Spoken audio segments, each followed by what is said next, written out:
Normas son la base de todos los sistemas. Sin ellas, las medidas no tendrían significado. En esta sección hablaremos de dos normas que se utilizan al medir presión y las respectivas escalas de presión diferentes. Una norma emplea la presión atmosférica como referencia y la otra se basa en la ausencia o falta de presión atmosférica.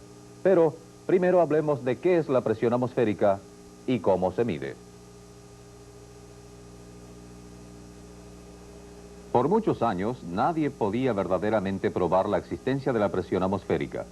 Pero al fin, un hombre llamado Torricelli lo consiguió hace aproximadamente 300 años. Él probó que la atmósfera tenía peso y ejercía presión.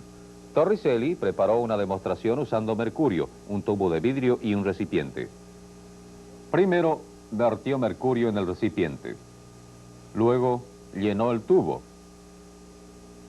hasta el tope y luego lo selló para impedir que entrara aire al tubo. Después, invirtió el tubo en el recipiente de mercurio. Cuando lo abrió, el mercurio comenzó a salir del tubo y la altura de la columna de mercurio en el tubo disminuyó. Luego paró de salir. ¿Pero qué fue lo que hizo que parara? Presión atmosférica. El peso de la atmósfera estaba aplicando presión sobre la superficie del mercurio en el recipiente. El mercurio salió del tubo hasta que la presión ejercida por la columna de mercurio fue igual a la presión contraria ejercida por la atmósfera. Cuando estaban iguales, el flujo paró. El dispositivo creado por Torricelli aún se utiliza hoy en día para medir las presiones atmosféricas. Se llama un barómetro de tubo de Torricelli. Ahora que hemos demostrado el efecto de la presión atmosférica, pasemos a escalas que se usan para medir la presión. La primera que veremos no tiene en cuenta la presión atmosférica. Se llama escala absoluta. Toda medida absoluta usa como punto de referencia el cero teórico. Es una condición donde hay una falta total de aire y no hay presión. Usaremos una gráfica lineal para ilustrar lo que estamos diciendo. Esta línea representa presiones en libras por pulgadas cuadradas. El punto de inicio será el cero teórico y la línea se puede extender para medir toda la presión que sea necesaria. Cuando las presiones se miden en las escalas absolutas, se escriben en unidades de PSI-A. La A indica la escala absoluta. Así que indiquemos dónde caería la presión atmosférica en la gráfica lineal. Es de aproximadamente 14,7 PSI, así que quedaría aquí. Como estamos usando la escala absoluta, la llamaremos 14,7 PSI-A. Este es un indicador que indica la presión en PSI-A.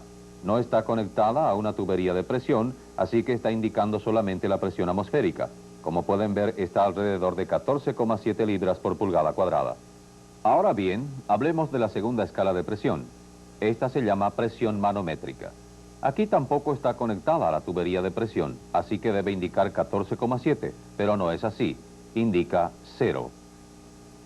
Tal parece que hay algo que no está bien, pero no es así. Este indicador emplea una norma de presión diferente. Mide presión a partir de la presión atmosférica en lugar de cero teórico. Gráficamente, la escala de presión manométrica tiene este aspecto.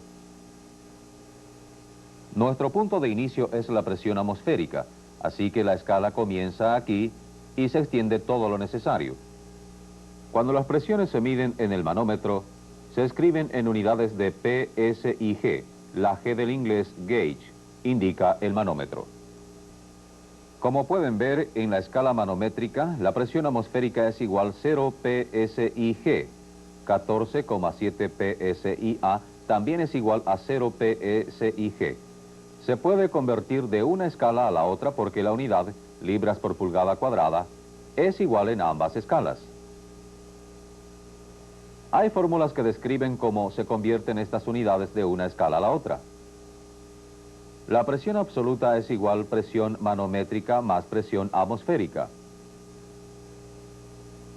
La presión manométrica es igual a la presión absoluta menos la presión atmosférica. Hay más información sobre estas fórmulas en sus textos. Bien, hemos visto dos escalas, pero no hemos cubierto toda la gráfica lineal. Todavía tenemos que identificar esta región. Comúnmente se llama vacío. El vacío es cualquier presión que sea inferior a la presión atmosférica. Así que el vacío comienza en la presión atmosférica y aumenta a medida que disminuye la presión absoluta. En otras palabras, a medida que se baja por la escala absoluta y se retira de la presión atmosférica, el vacío aumenta. El vacío se mide un poco diferentemente a las otras escalas que hemos visto. Podemos usar el barómetro de tubo de Torricelli para demostrar una manera de medir las unidades de vacío. Si vamos a preparar el barómetro para leer la presión atmosférica, la altura de la columna de mercurio representaría 0 psig o 14,7 psia. Marquemos este nivel de la columna como nuestro punto de referencia cero. Ahora usemos una regla para medir el cambio de nivel. Lo que vamos a hacer es medir cuántas pulgadas se retira de la marca de 0 psig. Esta medida nos indicará la cantidad de vacío. Primero cubramos el recipiente. Luego conectamos una bomba de vacío a la cubierta para extraer el aire del espacio entre la superficie del mercurio y la cubierta. En realidad lo que haremos es reducir la presión atmosférica por encima del mercurio en el recipiente. Cuando la presión atmosférica ejercida sobre la superficie del mercurio en el recipiente disminuye el mercurio en la columna, comienza nuevamente a correr en el recipiente y continúa haciéndolo hasta que las dos fuerzas contrarias se igualan. El cambio en la altura del mercurio es la medida de vacío, o sea, la presión inferior a la presión atmosférica, de manera que las unidades de vacío son pulgadas de mercurio. Como la escala de presión absoluta también se puede usar para medir presiones inferiores a la atmosférica, a veces tendrán que convertir medidas de PSIA a pulgadas de mercurio. Hay una fórmula que se emplea para hacer esto. Es vacío igual a presión atmosférica menos PSIA, dividido por 0,491. Como recordarán, 0,491 es la presión ejercida por una pulgada de mercurio. Información adicional sobre conversión de unidades se incluye en sus textos. Tienen que saber cómo se hacen estas conversiones. Así completamos la gráfica lineal y hemos visto 3 escalas de presión diferentes. Ahora hablemos sobre términos que se emplean en plantas para hablar de instrumentación. El término estándar se usa corrientemente para describir presión atmosférica porque es un factor que se tiene que tener presente siempre que se tomen medidas de presión. Como la presión atmosférica cambia bajo ciertas condiciones, también se le llama variable.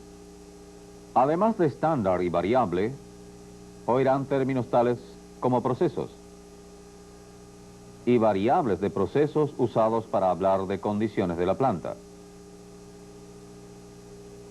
Por ejemplo, un sistema como el sistema de vapor principal que apoya el funcionamiento de la turbina también se llama un proceso. Para que un proceso pueda funcionar eficaz y eficientemente, se tienen que mantener y controlar condiciones específicas tales como temperatura, nivel, presión y flujo. Debido a que estas condiciones cambian con frecuencia, se llaman variables del proceso. El trabajo que ustedes realizarán va a requerir que apliquen estos conceptos que hemos visto. No podemos cubrir todas las maneras en que se aplican las medidas de presión, pero hay una en particular que quiero mencionar. Se llama presión diferencial. Presión diferencial es la diferencia entre dos presiones relacionadas. Una situación en la que frecuentemente se emplea la presión diferencial es la medición de flujo. Veamos un ejemplo en la planta. Hay líquido circulando a través de este tubo y es esencial que el operario sepa cuánto líquido es. Esta es una de las variables del proceso que hemos mencionado. Este dispositivo de restricción de flujo llamado placa de orificio se instaló en el tubo para crear una caída de presión o una presión diferencial a través de la placa a medida que el flujo circula por el tubo.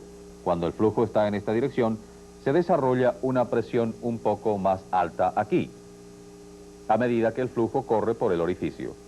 Una presión un poco más baja se desarrolla aquí. Con esto es posible determinar la cantidad de líquido que está circulando por el tubo. Lo que se hace es medir las dos presiones y aplicar una fórmula matemática a la diferencia entre ellas. Comúnmente verán estas diferencias de presión escritas como PSID. La D significa diferencial, o pueden ver el símbolo para PSID escrito como delta P. Hemos cubierto bastante materia en esta sección. Vimos las 3 escalas que se usan para medir presión, demostramos el efecto de la presión atmosférica, medimos un vacío y brevemente hablamos de la presión diferencial. Tomen un descanso para repasar esta materia en sus textos.